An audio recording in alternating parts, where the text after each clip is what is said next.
and welcome to Lake, a show featuring many of the great things happening right here in our beautiful city of Bellevue. I'm Michelle DeGrant, and I'll be your host today. On this episode of Lake, we'll bring you highlights from a panel discussion hosted at City Hall recently, where regional climate experts detailed how we can be more climate aware and resilient. Plus, we'll take you behind the scenes on how the city is setting the stage for our future through Bellevue's comprehensive plan. And we'll share a few key moments from the latest State of the City. In late April, the city's sustainability team hosted a panel discussion on climate resilience, featuring regional experts on climate and the environment. Here are a few excerpts. Bellevue's sustainability program is called the Environmental Stewardship Initiative. It was launched almost 2 decades ago.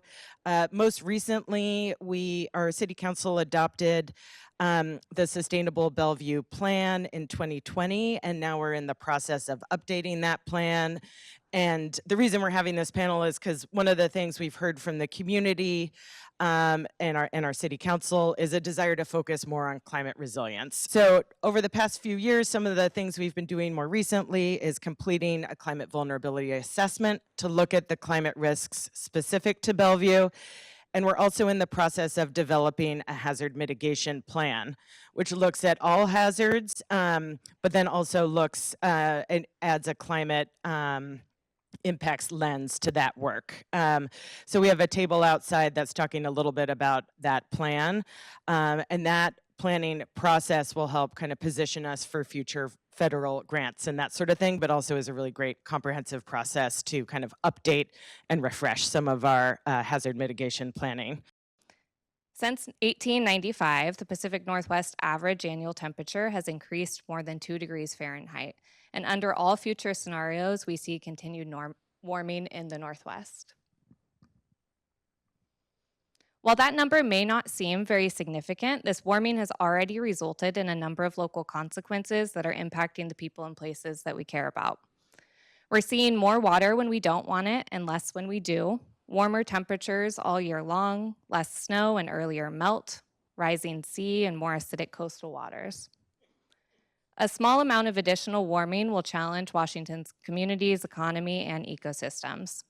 With just 1.5 degree increase, we're expected to see a 67% increase in very hot days or days above 90 degrees, a 38% decline in snowpack, a higher winter stream flow and lower summer stream flow, which impacts when and how we use water, and nearly 1.5 feet of additional sea level rise.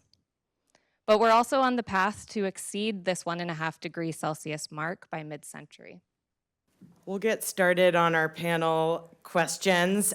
This question is for everyone, or whoever would like to jump in.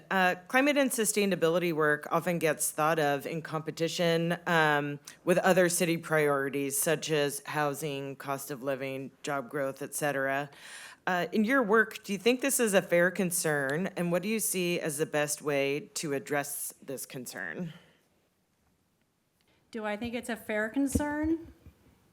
No, but I'm biased. Yeah. I'll be completely honest with you.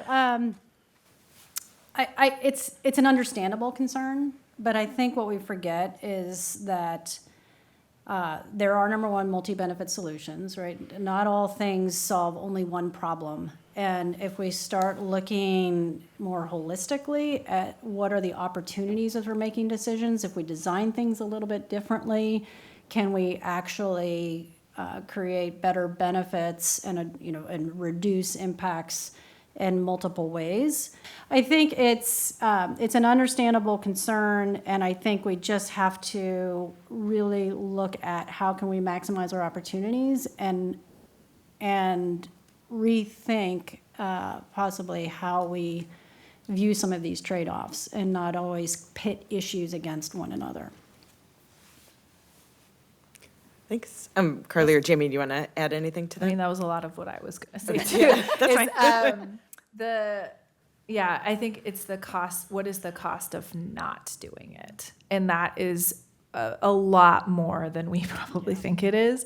And I think particularly, so I'll give an example. We're trying to, as folks who are public servants and coming up with like, what is our vision for the long term? What are the investments we are making as local jurisdictions for the long term?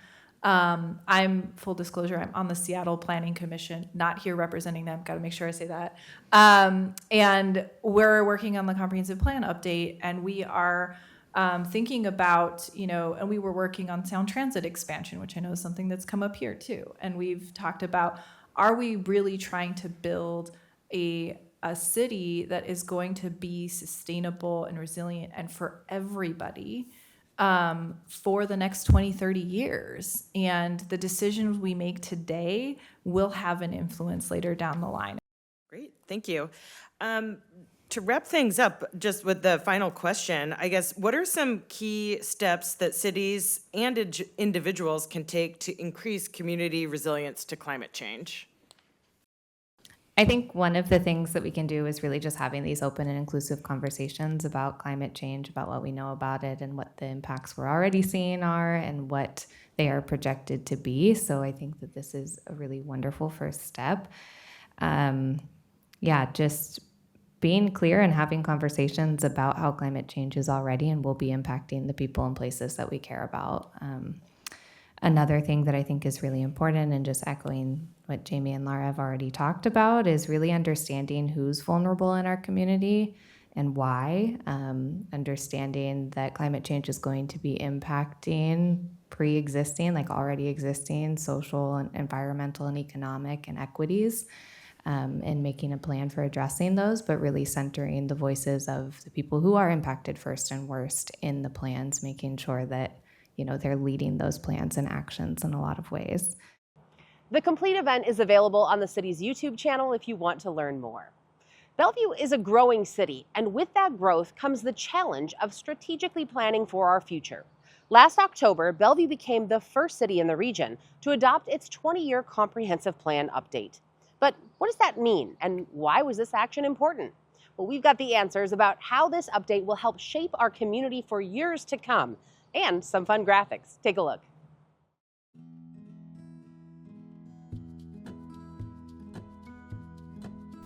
The City of Bellevue's comprehensive plan is a foundational city document that guides future development over a 20-year period. Though it may not sound exciting, this plan is responsible for outlining the community's vision for growth in Bellevue. It covers citywide goals and directs major planning initiatives, including housing, transportation, human services, and parks. It also contains goals and policies for neighborhood planning efforts. The comprehensive plan was last substantially updated in the year 2015, and before that in the year 2004. Updates typically happen about every 10 years, so it's a significant effort to work with the community to do updates to our plan. The overall process took about 2.5 years, and it had significant input from the community, city boards and commissions, and guidance from our city council. The community engagement really stood out to me. We had a lot of new people and businesses in the community who wanted to be engaged in this comprehensive plan effort. This is a tremendous accomplishment. Bellevue is proud to be one of the first jurisdictions in the region to adopt an updated comprehensive plan, which we couldn't have done without community participation. The new plan reflects our community's vision for the next 20 years and ensures smart growth by emphasizing transit-oriented communities, centering equity, and advancing housing affordability. It's an exciting time for Bellevue.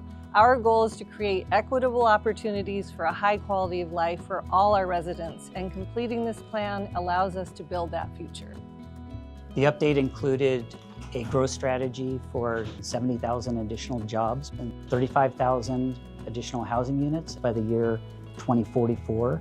And the growth was really focused in transit-oriented areas, including downtown Bellevue, Bell Red, East Main, and Wilburton. So, how does this plan impact our community? It starts by giving direction to upcoming city planning efforts and various land use code amendments aimed at improving housing affordability and mixed-use zoning, and directing growth in the Wilburton commercial area and Bell Red sub-area. New policies in this update guide the city to include all members of the community in contributing to the future of the city. This plan, combined with investments in code, programs, and new revenue tools for affordable housing, will also support homeownership and address displacement. while beginning to identify and undo past inequities in housing. The comprehensive plan is a really important policy document for the city. It guides a number of our implementation efforts, including work on environmental stewardship, economic development, housing, and mobility. I'm really proud of the work that we've done at the city as it sets the stage for the community to flourish in the future.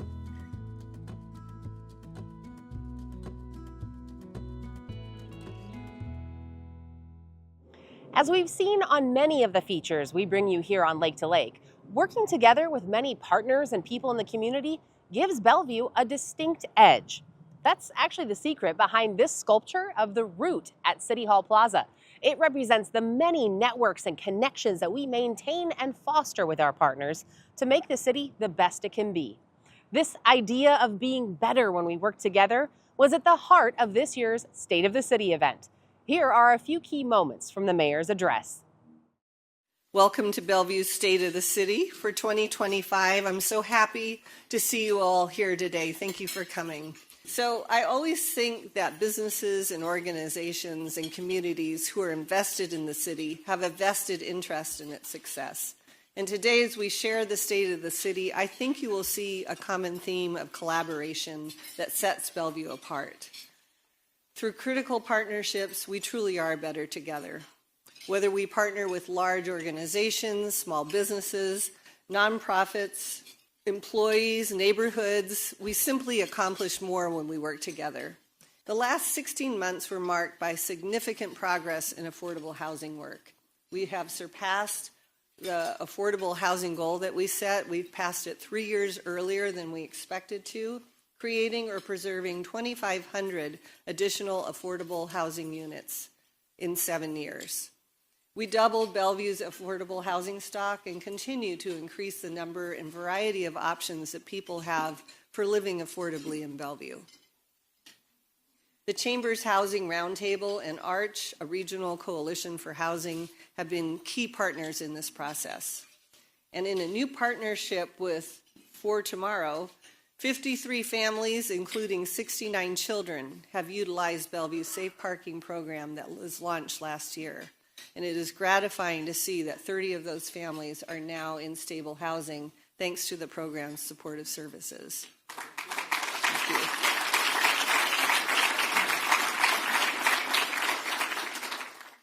We updated the comprehensive plan last year, and we're one of the first cities in the state to approve the plan, which anticipates continued growth over the next 20 years.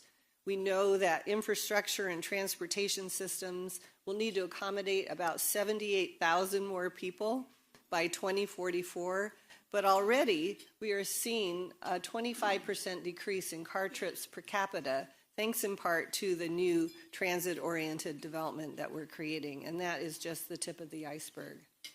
Light rail is up and running. Yay! Yay! Between South Bellevue Park and Ride and the Microsoft campus with an average of 5,000 riders per day. And I think that's exactly what they hope for. And we are on track to spanning the lake and going all the way to Seattle by the end of this year, just in time for FIFA World Cup.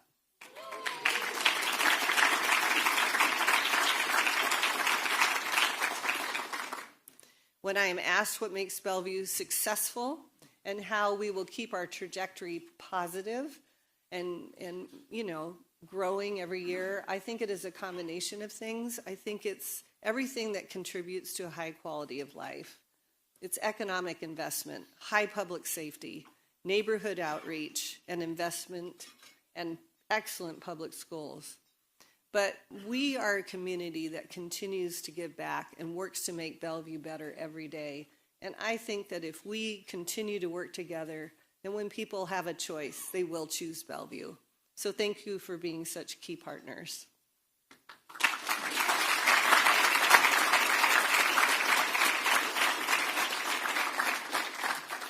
I'd like to introduce a short video featuring staff showing us some of the important ways that we partner for a shared future, and then we'll take some questions from Patrick Bannon.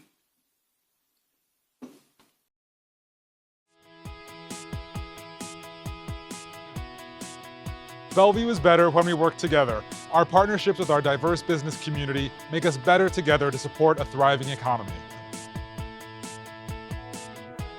Bellevue is better when the entire community collaborates together.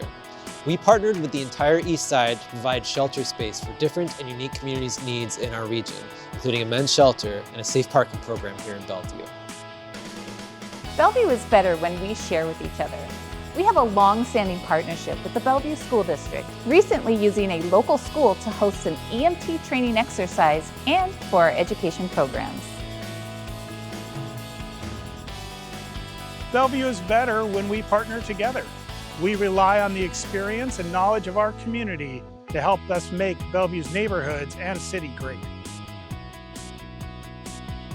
Bellevue is better when we protect our resources together. Keeping our lakes and streams healthy for people and fish involves a collaborative partnership with neighboring cities, King County, and state and federal agencies that care about the well-being of both the environment and our community. Bellevue is better when we support the community together. More than 100 nonprofit service providers collaborate with the city to ensure that every resident has the resources they need to thrive. Bellevue is better when we plan together. When Sound Transit opened the light rail on the east side, Bellevue Police created a specialized blue unit designed to deliver a safe and positive riding experience for community members. Whenever you see a BPD officer at a station or on a train, just remember, we're here for you. Bellevue is better when we grow together.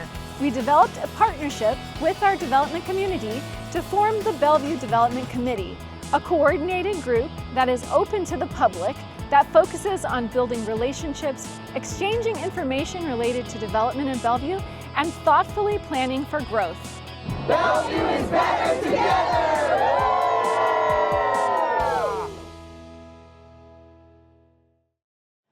The Bellevue Television YouTube channel has the complete event, including a question and answer portion featuring our mayor and deputy mayor.